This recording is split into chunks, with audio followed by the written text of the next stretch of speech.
आज के अखबार के फ्रंट पेज की खबर है कि नागपुर के 10 थाना क्षेत्रों में कर्फ्यू लगा हुआ है। नागपुर जहां 90% से ज्यादा हिंदू हैं और कन्वर्टेड हिंदू मात्र 10% से कम है, वहां 10 थाना क्षेत्रों में कर्फ्यू लगा हुआ है। कर्फ्यू क्यों लगा? क्योंकि औरंगजेब की कब्र तोड़ने को लेकर वहां पे विवाद चल रहा था, धरना प्रदर्शन हो रहा था और औरंगजेब की कब्र तोड़ने से धार्मिक भावना आहत हो गई। सोचिए जरा, कभी हिंदुओं की भावना कुंभकर्ण का पुतला फूकने से आहत नहीं होती, कभी हिंदुओं की भावना रावण का पुतला फूकने से आहत नहीं होती। इनफैक्ट हिंदू हर साल रावण का पुतला फूकते हैं, हर साल कुंभकर्ण का पुतला फेंकते हैं, हर साल मेघनाथ का पुतला फूकते हैं। कभी दुर्योधन दुशासन का पुतला फूकने से हिंदुओं की भावना आहत नहीं होती, लेकिन कन्वर्टेड हिंदुओं की भावना औरंगजेब की मजार को खोदने से आहत हो गई। उस औरंगजेब की जो कब्र खोदने से आहत हो गई, जिसने उनके पूर्वजों को ही मार मार के उनको कन्वर्ट किया था। अल्टीमेटली जो यहां कन्वर्टेड हिंदू हैं उसमें से 99% या तो डर के मारे कन्वर्ट हुए या तो जजिया नहीं दे पाए इसलिए कन्वर्ट हो गए। और किया क्या नागपुर में जहां 90% हिंदू हैं, वहां 10% कन्वर्टेड हिंदुओं ने बाकायदा मकान भी जलाया, दुकान भी जलाया, स्कूटर जलाया, बाइक जलाई, कार जलाई। जब वहां पे फायर ब्रिगेड की गाड़ियां आ रही थी आग बचाने के लिए, तो फायर ब्रिगेड की गाड़ियों को भी रोक दिया, उस पर हमला कर दिया। उस नागपुर में यह हमला हुआ है जो दुनिया के सबसे बड़े स्वयंसेवी संगठन का मुख्यालय है। उस नागपुर में यह हमला हुआ है जहां के पार्षद भी हिंदू हैं, जहां के प्रधान भी हिंदू हैं, जहां के विधायक भी हिंदू हैं, जहां के सांसद भी हिंदू हैं। हिंदुस्तान के उस नागपुर में यह दंगा हुआ है जो छत्रपति शिवाजी महाराज की कर्मभूमि है, संभाजी महाराज की कर्मभूमि है। उस नागपुर में हुआ है जो गुरु गोलवलकर जी की कर्मभूमि है, डॉक्टर हेगडेवार जी की कर्मभूमि है, जो सावरकर जी की कर्मभूमि है, जो बाबा साहब अंबेडकर की कर्मभूमि है। उस नागपुर में हमला हुआ है जिसके सांसद गडकरी जी हैं, जो दुनिया में सबसे तेज गति से सड़क बनाने के लिए प्रसिद्ध है। उस नागपुर में यह दंगा हुआ है जो महाराष्ट्र के मुख्यमंत्री फडणवीस जी का गृह क्षेत्र भी है और कर्म क्षेत्र भी है। सवाल यह है कि हिंदुस्तान के नागपुर में जहां 90% हिंदू हैं, मात्र 10% कन्वर्टेड हिंदू हैं, वहां दंगा क्यों हुआ? और दुबई में दंगा आज तक क्यों नहीं हुआ जहां हिंदू 10% से भी कम है?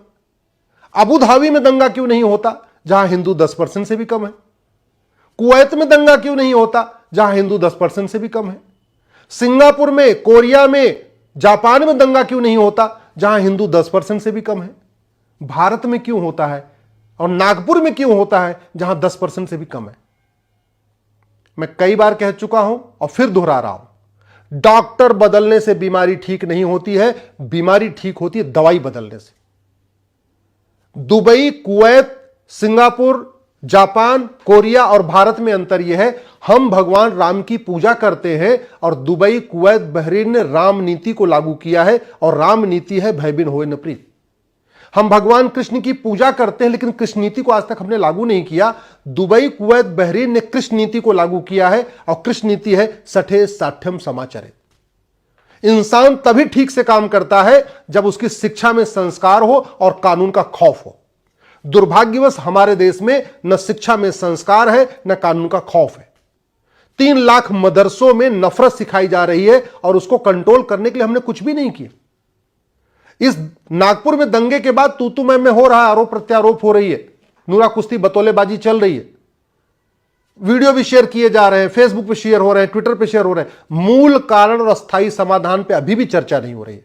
अभी भी इस बात पे चर्चा नहीं हो रही है कि दुबई में हिंदू 10% से कम है, वो वहां सुरक्षित क्यों है, और नागपुर में हिंदू 90% से ज्यादा है और वहां दंगा क्यों हो गया।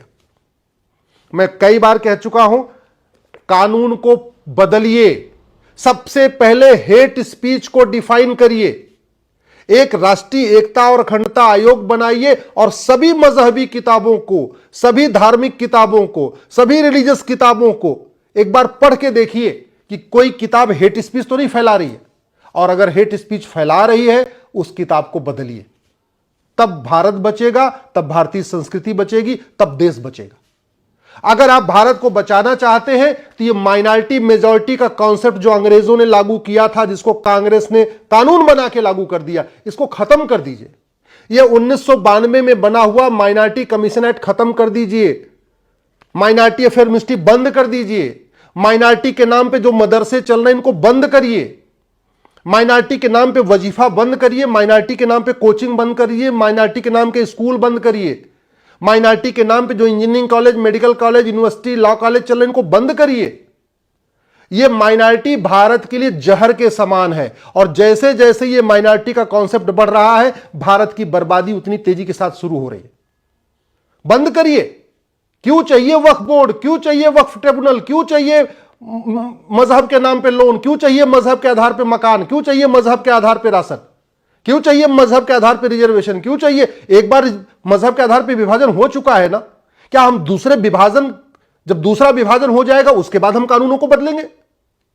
अगर यह कानून संसद में बन सकता है, नरसिम्हा राव बना सकते हैं, 244 सांसदों वाली सरकार बना सकती है, तो यह कानून खत्म क्यों नहीं हो सकता?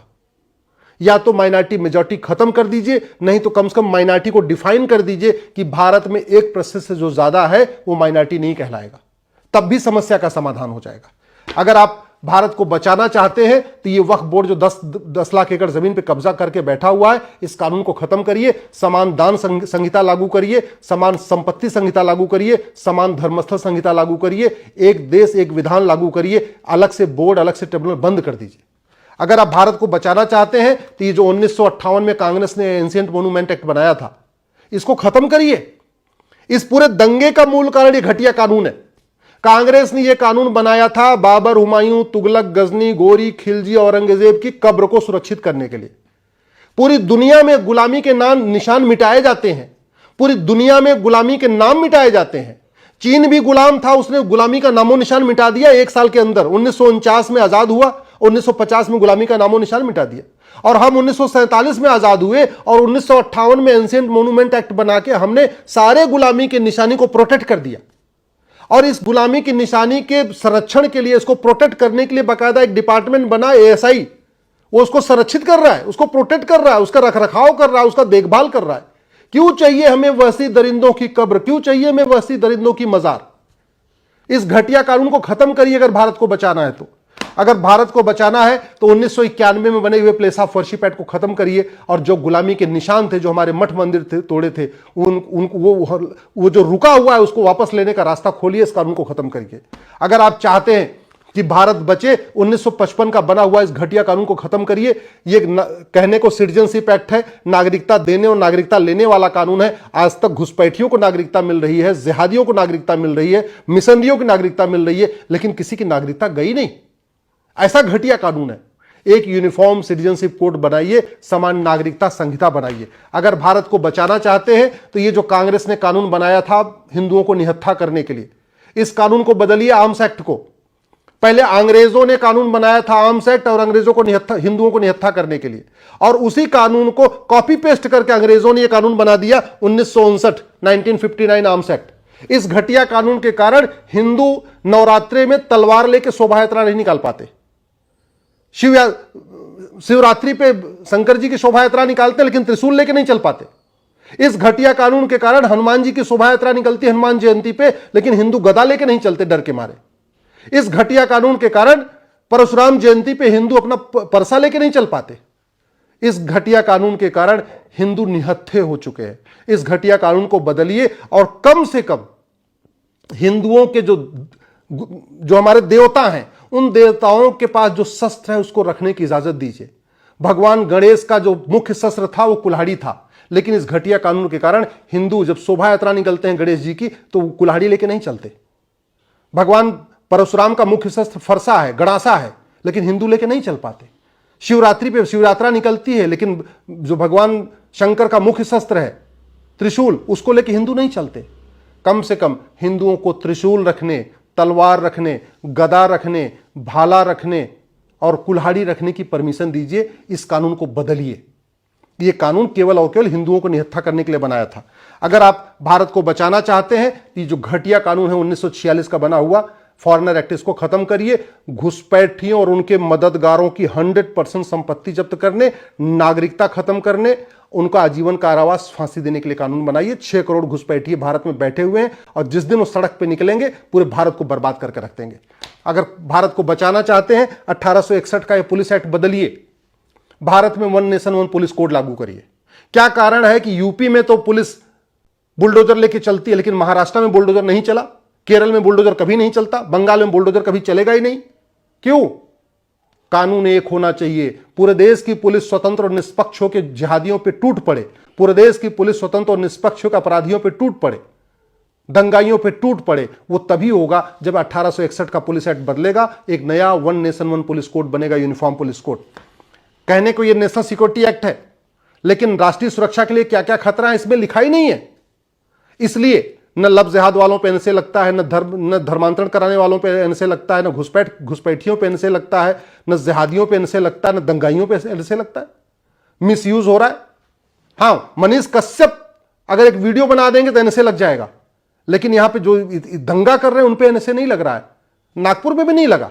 नागपुर में इतने दंगे हो चुके, इतना घर जला दिया, मकान जला दिया, कारें जला दिया, किसी दंगाई पे एनएसए नहीं लगा। क्यों? क्योंकि हमने इसमें राष्ट्रीय सुरक्षा के लिए क्या क्या खतरा हमने डिफाइन ही नहीं किया है। कहने को अनलॉफुल एक्टिविटी है, दंगा करना अनलॉफुल एक्टिविटी है, घुसपैठ अनलॉफुल एक्टिविटी है, धर्मांतरण अनलॉफुल एक्टिविटी है, जिहाद करना अनलॉफुल एक्टिविटी है। लेकिन अनलॉफुल एक्टिविटी क्या है हमने इस कानून में डिफाइन ही नहीं किया। तो कहीं कहीं पुलिस लगाती है यूएपी है, कहीं कहीं नहीं लगाती है। इसलिए कहता हूं घटिया कानूनों को बदलिए। ये भारतीय न्याय संहिता है, इसमें एक चैप्टर डालिए ऑफेंस रिलेटिंग टू इन्फिल्ट्रेशन, एक चैप्टर डालिए ऑफेंस रिलेटिंग टू कन्वर्जन, एक चैप्टर डालिए ऑफेंस रिलेटिंग टू लब जिहाद, एक चैप्टर डालिए ऑफेंस रिलेटिंग टू लैंड जिहाद।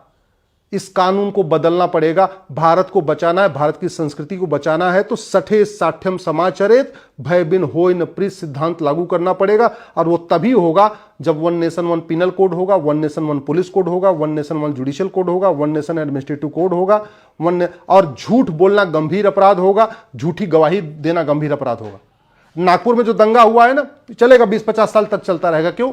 क्योंकि दंगाई झूठे गवाह लाके खड़े करते रहेंगे। और झूठी गवाही क्यों होगी? क्योंकि झूठ बोलना अपराध नहीं है, झूठी गवाही देना अपराध नहीं। हो सकता है इसमें बहुत सारे ऐसे भी हैं जिनके पास तगड़ा पैसा आ जाए, बाहर से फंडिंग आ जाए और पुलिस को सेटिंग करके उसमें जांच में से बाहर निकल जाए। और वो क्यों निकल जाएंगे? क्योंकि झूठी जांच करना भी गंभीर अपराध नहीं है, कोई जिम्मेदारी नहीं है। अगर इस भारत को बचाना चाहते हैं तो नार्को पॉलीग्राफ ब्रेन मैपिंग कानून बनाइए। अगर नार्को पॉलीग्राफ ब्रेन मैपिंग हो, ये जो 50 दंगाई पकड़े गए हैं नागपुर में, इनका टेस्ट कर लिया जाए तो पता चलेगा इनको भड़काया किसने, झूठी अफवाह फैलाई किसने, उन पे भी कार्रवाई हो। और नार्को पॉलीग्राफ ब्रेन मैपिंग कानून बन जाएगा तो जज फिर तारीख पे तारीख नहीं पड़ेगी, गवाहों के बयान के लिए बार बार डेट नहीं पड़ेगी। जज साहब सीधे टेस्ट की रिपोर्ट देखेंगे, नार्को पॉलीग्राफ ब्रेन मैपिंग की रिपोर्ट देखेंगे, सीधे अपना फैसला सुना देंगे। लेकिन उसके लिए कानून बदलना पड़ेगा। अगर आप भारत को बचाना चाहते हैं 1951 का 1951 का एक घटिया कानून बदलिए। दंगा रोकना चाहते हैं, जिहाद रोकना चाहते हैं, मजहबी उन्माद रोकना चाहते हैं, कठोर कानून बनाना चाहते हैं, यह रिप्रेजेंटेशन ऑफ पीपल एक्ट बदलिए। इसी के कारण घटिया गुंडे, बदमाश, माफिया, जासूसी करने वाले, जिहाद करने वाले पार्षद बन रहे हैं, प्रधान बन रहे हैं, विधायक बन रहे हैं, सांसद बन रहे हैं। इस घटिया कानून को बदलिए 1951 का, अगर देश बचाना है तो। अगर भारत को संस्कृति की रक्षा करना है, सबसे पहले राइट टू एजुकेशन एक्ट को राइट टू इक्वल एजुकेशन लागू करिए। आखिर क्या कारण है कि जो भारत में रहते हैं उनको औरंगजेब से प्यार है, उनको खिलजी से प्यार है, उनको बाबर, हुमायूं, तुगलक, गजनी, गोरी से प्यार है। वो रहते भारत में हैं, काम करते भारत में हैं, खाते भारत में हैं, मकान भारत में बनाते हैं, लेकिन उनको भारत के त्योहारों से नफरत है, भारत के देवी देवताओं से नफरत है। क्यों? क्योंकि मदरसों में यही सब सिखाया जाता है। समाधान यह है, समान शिक्षा लागू करिए। 10वीं तक कोई मदरसा नहीं, कोई मिशनरी स्कूल नहीं, पूरे देश के बच्चे एक किताब पढ़ेंगे, सब अपनी अपनी मातृभाषा में पढ़ेंगे, लेकिन सिलेबस करिकुलम एक समान होगा। वैदिक शिक्षा व्यवस्था लागू करिए अगर देश को बचाना है, नहीं तो ये मदरसे बर्बाद कर देंगे भारत को, मिशनरी स्कूल भारत को बर्बाद कर देंगे। भारत को बचाना है तो ये जो 30 कानून चल रहा है मजहब के आधार पर, इनको खत्म करिए। एक यूनिफॉर्म सिविल कोड लागू करिए, एक पति एक पत्नी का नियम लागू करिए। ये जो लैंड जिहाद चल रहा है इसको रोकना है। ये 1908 का सिविल प्रोसीजर कोड खत्म करिए, प्रॉपर्टी को आधार से लिंक करने के लिए कानून बनाइए और एक नया सिविल प्रोसीजर कोड बनाइए जिससे मुकदमों का फैसला जल्दी जल्दी हो जाए। नागपुर में जिस स्थान पे गुरु गोलवलकर जी ने प्रतिज्ञा लिया था हिंदू राष्ट्र स्थापित करने की, वहां पे जिहादियों ने कब्जा कर लिया है, दरगाह कमेटी ने वहां कब्जा कर लिया नागपुर में। और कितनी बार सरकारें बनी, आई गई, लेकिन उस स्थान को नहीं छोड़ा पाए जहां गुरु हेगडे, डॉक्टर हेगडेवार जी ने प्रतिज्ञा लिया था हिंदू राष्ट्र स्थापित करने के लिए। सोचिए जरा। तो वो जमीन क्यों? क्योंकि 1908 का सिविल प्रोसीजर कोड चल रहा है, मुकदमा चलेगा, 50 साल 60 साल चलता रहेगा। भारत को बचाना है तो ये एनडीपीएस एक्ट बदलिए। ड्रग्स जिहाद के कारण हिंदू नपुंसक हो रहे हैं, हिंदू लड़कियां बाज हो रही हैं, और ड्रग्स जिहाद का पूरा कारोबार कौन करता है सबको पता है। ये ड्रग्स जिहाद के जरिए जो पैसा आ रहा है वो सारा भारत की बर्बादी के लिए काम आ रहा है। ड्रग्स जिहाद जिससे जो पैसा आ रहा है उसी से बड़े बड़े वकील खड़े हो जाते हैं हाई कोर्ट और सुप्रीम कोर्ट में। इसको खत्म करना पड़ेगा। ये कालाधन की फंडिंग हो रही है लगातार भारत को बर्बाद करने के लिए। क्यों? क्योंकि हमारा कालाधन विरोधी कानून महाघटिया है। बेनामी लेन देन चल रहा है क्योंकि हमारा कानून महाघटिया है। प्रिवेंशन ऑफ करप्शन एक्ट महाघटिया है। घूसखोरी का मूल, जो घुसपैठ का मूल कारण घूसखोरी है, और उसका घूसखोरी का मूल कारण ये घटिया कानून है प्रिवेंशन ऑफ करप्शन एक्ट। हवाला के जरिए जिहादियों की फंडिंग हो रही है, खाड़ी देशों से भी हो रही है, बाकी अलग अलग स्थानों से भी हो रही है। क्यों हो रही है? क्योंकि हमारा मनी लॉन्ड्रिंग कानून महाघटिया है।